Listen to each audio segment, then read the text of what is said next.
Tenemos otro temita parecido al del hackeo, pero es alguien que hackeó la realidad, las mentes de todos. ¿Cómo? La vida. La vida, sí. Bueno, es que hackeó el museo del Louvre, como mierda lo llaman. Louvre, ahí está.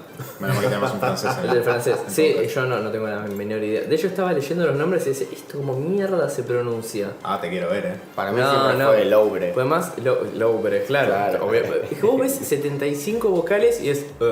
Bien argento. Estás viendo. Bien, alguien que entró al Louvre, se robó la Gioconda y después de habérsela robado, hizo que fuera el suceso pop más importante del mundo. Hasta ese entonces la Gioconda la conocía el que la había pintado y la gente que estaba rodeando al mundo del arte. No era una de las pinturas más conocidas del mundo. Claro, como Batman. Pará, o sea, Santi la conocía la gente que estaba en ese círculo nada más. Claro, era como una obra muy antes. era una obra que la gente que estaba en el mundo del arte pujaba, sí, para saber que los precios, pero no era la obra más reconocida de Leonardo. Claramente no valía da Vinci. lo que vale ahora. No, por supuesto. Claro. No, es que de hecho vos llegás y hay una habitación, como lo dije la vez pasada, está preparada para eso. Para que Ahora haya... debe tener un coronavirus eso. No, igual está detrás de un cristal, está protegida. Bueno, Mal tomada casi. el cristal debe tener. El cristal Yo tiene necesito un coronavirus. cristal para ir. ¿Cómo el cristal? ¿De qué Una estás falopa. hablando? De la... No, creo que hablaba de tener un cristal para venderlo Claro. y poder pagar el pasaje. La creo. deuda. También. Justo que dijeron de Merca y eso, tengo las palmeritas sale y tengo una gana de drogarme, digo, de comer una. En 1911 llegó Luis que tenía que pintar una de las obras y había elegido la Gioconda para hacer su propia interpretación. Era un martes a la mañana. Entra, se sienta, apoya el culo en un banquito y después de un rato dice: Che, Tito, ¿cuánto traen la Gioconda? ¿La qué? Dale, decile a esos nabos que la dejen de fotografiar, que la traigan.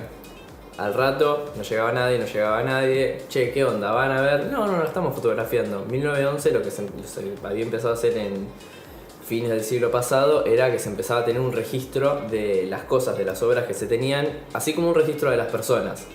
Como la cámara fotográfica ya era de dominio público y el Estado la tenía, empezaron a sacar las fotos carnet de la gente, la distancia que había entre los ojos, la carita, las huellas dactilares. Se había empezado a poner de moda en esos años y los estados lo empezaban a utilizar. Pero seguían confiando en las técnicas habituales. Además los cacos en todo el mundo son cacos. Inteligencia. En Francia son cacús. ¿Un cajú? Cuestión, preguntan por acá, preguntan por allá, nadie entendía nada, no solo porque hablaban francés, sino porque no sabían qué era lo que había pasado. Cuestión, cierran el museo, empiezan a interrogar a todos los perejiles, como pasa en cualquier parte del mundo, que hay un caso policial. Para que se den una idea, los guardias que tenía en ese momento el Louvre eran casi todos veteranos de guerra. O sea, imagínate si un duro acá te para entrar a un boliche y pedirte coima, lo que sería un veterano de guerra francés, preguntándote, ¿dónde tenés la pintura? Amenazándote. Bien Duracell los tipos. La cuestión es que... Lleno de palmeritas. Ahora joder. con la bagueta abajo del brazo, digamos, este es el Gil. Cuestión, el robo había pasado 24 horas antes y nadie se había dado cuenta de que en esa pared faltaba nada más y nada menos que la Gioconda. Una de las razones, en la que dije antes, es que no era tan conocido como el resto, pero sí faltaba un cuadro. Habían encontrado solamente un vidrio debajo de una escalera con la huella de alguien. Pocos datos. Entrevistaron a todos, buscaron durante varias horas adentro del museo algo enrollado, porque dijeron, claro, es una pintura en una tela, hasta que les avisaron, no, pedazo de bruto, está pintado sobre una madera. Claro. Cerraron el museo, empezaron a buscar por todos lados de la ciudad. El museo estuvo cerrado varios días y la cuestión es que empezó a salir en los medios esto. Los medios amarillistas levantan la noticia de que había desaparecido una obra de Miguel Ángel, de Da Vinci. Claro. Iba a venir el ninja. chiste de la tortuga Ahí ninja, sí lo boludo. pensé también. Dios santo. Pero no era tan conocida entre el público, sobre todo porque no es que la gente tenía fotitos de las cosas. No existían las tortugas No ninja. existían las tortugas Claro. ninjas, no existía tener fotos de las cosas, la clase media no es que accedía a todas a sacarse fotitos. Cuestión, empiezan a haber muchas representaciones de la Gioconda en los diarios. La gente iba al museo a ver el espacio vacío de... O sea, el arte es una cagada hace años, ¿no? Ahora.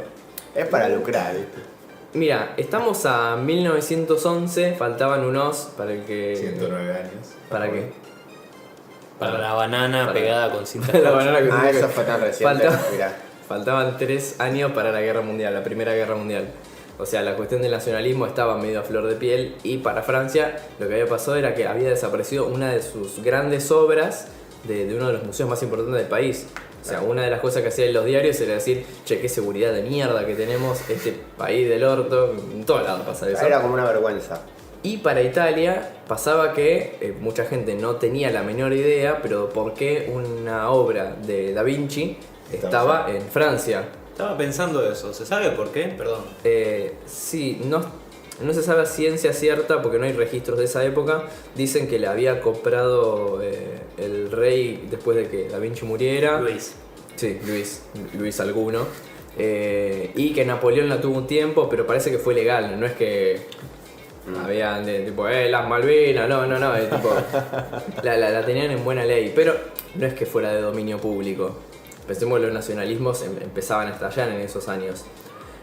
Cuestión, los italianos, viste que no es que tengan como mucha onda con los franceses con el resto del mundo, menos en esta época. Malditos franceses. Empezaron a Francia. sospechar de todos. ¿Por qué? Porque pasaban los días y la obra no aparecía y se empezaba a choricear en el medio público de forma... es gratuito. Si hubiese estado Elise, Elise salía a decir, la tenemos Me la nosotros. adjudico. Claro, sí, ya sí, sí, fue. sí. Guillón Apolinar, Apo.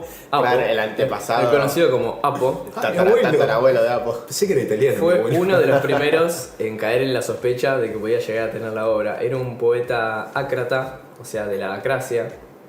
¿Qué Me es miran eso? con cara de... Bien, Claro. algo parecido al anarquismo, ¿no? Solo que no está en contra del Estado en sí, sino de cualquier forma de opresión. El tipo lo que decía es, hay que quemar los museos para que el arte nuevo florezca. O sea... ¿Y dónde lo van a mostrar? En la calle, en todos lados. No, por eso que las obras clásicas... Va a salir un árbol con arte. Exactamente, arte. Bueno, con ese prejuicio, con ese quilombito, imagínate que el tipo enseguida... Además, le habían encontrado que estaba vendiendo estampillas, que no eran estampillas, o sea, tenía un quilombito. ¿Era deuda? Eran Claro. deuda. Vendía Las palmeritas, estampillas son merca. como la falopa. No. Claro. Igual, perdón, yo me Sí. estoy imaginando un Apo, pero con bigote francés, una boina, una baguette vendiendo estampillas. Ya por Estampilla. el uso bastante mal la R, así que hubiese encajado Estaba perfecto. por ahí. Igual tengo entendido que hay medio gente que No decía- colecciona estampillas y Sí. es medio como una adicción. ¿No decías tu novia que hablabas bien, tipo, con el francés? No, al contrario, me Al cagaba contrario, pedo siempre. te cagaba pedo. Otro de Un los que saludo. sospechaban, es que lo escucha siempre, sí. En la versión francesa de este programa. Badminton. Badminton. ¿Cómo se llamaba Jigglypuff? ¿Cómo le decía? Rontuntún. Run tun tun. Run tun tun tun tun. Paréntesis gigante. Sí. Posta, fue la época que salió el Pokémon GO que salió con ella. Y justo había encontrado un Jigglypuff. Y ella dice, mirá, un Rontuntún. Y la miro diciendo, ¿qué carajo acabas de Sos decir? tarada. No, pero este se llama Rontuntún. Claro, para el que no sepa, los Pokémon por lo general tienen 3 nombres. Pero Dios siento como estoy hablando de esto. Bueno, Para, no el sabía que nombre tenía 3. original en japonés, Claro. el nombre inglés, que es el que generalmente tenemos nosotros, y la versión francesa.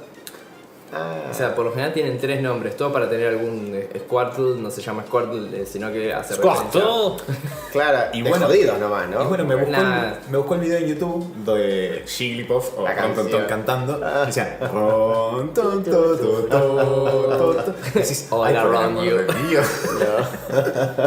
No, igual, Niquito, vos que preguntabas, me parece que es por un tema de doblaje. En Brasil también doblan mucho las cosas y todo cambia el nombre para que la gente lo tenga. ¿Y no se rompe si lo doblas tanto? Sí, No, obviamente. O doblan bananas, ¿viste? Cosas que puedan. Volvamos de nuevo al antepasado de Apo.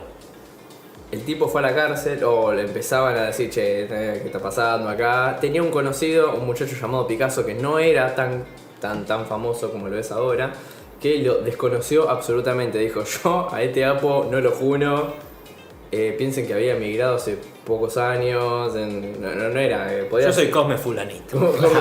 y desapareció totalmente de la faz de la Tierra. Se habían quedado sin sospechosos y no tenían mucho más que de dónde escarbar, así que se empezaban a buscar cualquier tipo de historias disparatadas para empezar a buscarle algún sentido a la cuestión. Bien, vamos a spoilear. Vincenzo Perugia, de dónde puede llegar a ser ese nombre, polaco seguramente. Ese era ruso, mira. Era un carpintero italiano que trabajaba para hacer italiano, sí. los cuadritos de vidrio que rodean a la obra. Y tenía algunos cargos por pelearse con prostitutas, robar típico. cosas de una construcción. Y el Estado tenía las huellas dactilares. Pero solo tenía las huellas dactilares de la mano derecha. ¿Por qué? Porque era un método que no tenía como mucho prestigio todavía. El tipo era zurdo. Y con la mano izquierda había dejado la huella en el... O sea, podía ser cualquier boludo que había dejado la huella en el vidrio. A eso quería llegar. Lo desmontó, lo dejó tirado ahí y se llevó la obra debajo de una camisa. ¿Por qué? Porque la Gioconda es bastante chica. O sea, no mide más de 70 centímetros de alto. Te puede llegar a entrar. That's what she said. Cuestión, tomó el óleo, lo desmontó, se lo metió entre la ropa, pasó por unos pasillos, se encontró con Tito, al que le habían preguntado, ¿dónde está? Le abrió una puerta a alguien y salió por la entrada principal del museo. Se dice, después de declaraciones, que cenó con la Gioconda, la tapó con una tela, la guardó debajo de la cama en una valija y ahí se quedó por 2 años.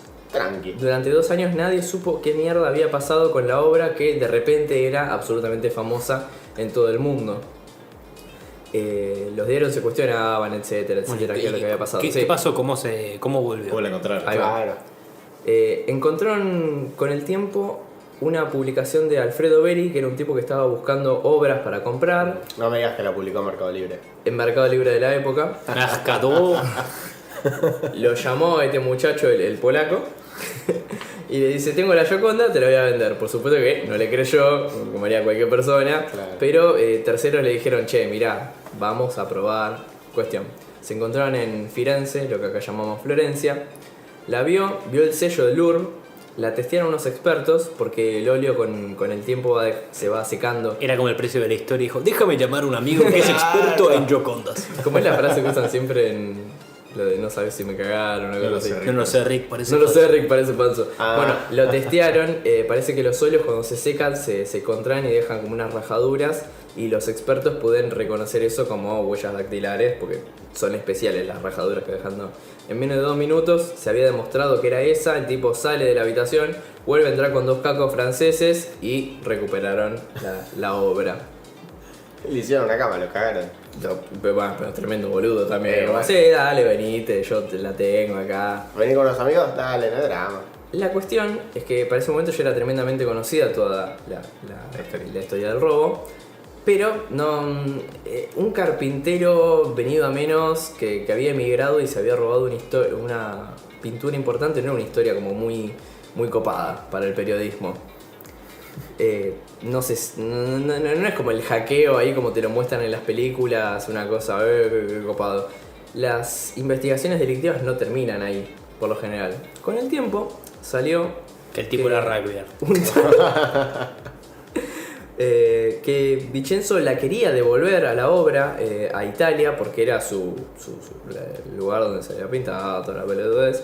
Que la verdad le interesaba poca la obra en sí mismo, sino que la quería vender para poder recuperar algo y devolvérsela a su país. Entre todas las pavadas que dice que lo habían estafado. Y ahí entra los periodistas de Huesos Amarillos a decir, ¿cómo es eso de que te estafaron? Eduardo Valferno. Nadie sabe si es alguien real o no. Dicen que es un millonario, venido a menos, que tenía ya poca guita por la joda que había tenido en su vida, que contrató a un falsificador para hacer 6 copias de la Gioconda. Hacen las 6 copias de la Gioconda. Hay una película muy buena sobre falsificadores de obras importantes que se llama Incógnito del 98, que se las recomiendo, que es sobre alguien que falsifica un Rembrandt. Pero, cosa aparte. Hace Dato 6 de copias, lo que le faltaba, te coló como las pinturas. lo que le faltaba era poder venderle esas copias a alguien diciéndole, che, esta es la original. Y vos decís, no, boludo, la original está en Francia. Una vez que desaparece la obra, esas 6 se las puede encajar a 6 personas distintas en el mundo. Claro. Pues total, si vas a comprar algo que sabés que está robado, no es que lo vas a tipo publicar en feo como diciendo acá, esto como pasó, ¿viste? Oye, acá después de robar el no sé qué. El Banco Río. Claro, lo exactamente. subo a Instagram. Cuestión, nadie sabía que era una falsificación. Se dice que una de esas vino a Buenos Aires. Ahora faltaba que... Siempre en medio de quilombo nosotros, ¿no? Quiero parió.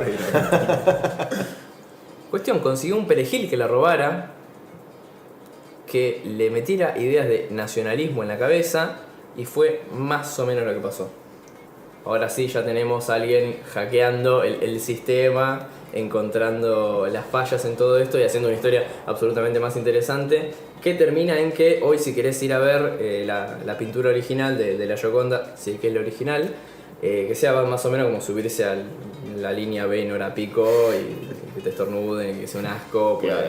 realmente es horrible. Bueno, y uno de los memes más importantes, que es un cliché, que es la Mona Lisa haciendo pelotudeces desde que se inventó el Photoshop. No, esto fue un gran ejemplo de hackeo emocional, o cosa que has hablado, Nikito, algo así, de un tipo de hackeo como a la persona, es esto. Sí, Porque le dijo, tú eres nacionalista, no, era polaco. No me sale polaco. Entonces, bueno, el tipo con su nacionalismo dijo, ay, sí, yo tengo que robar la Gioconda, y bueno, se la choreó.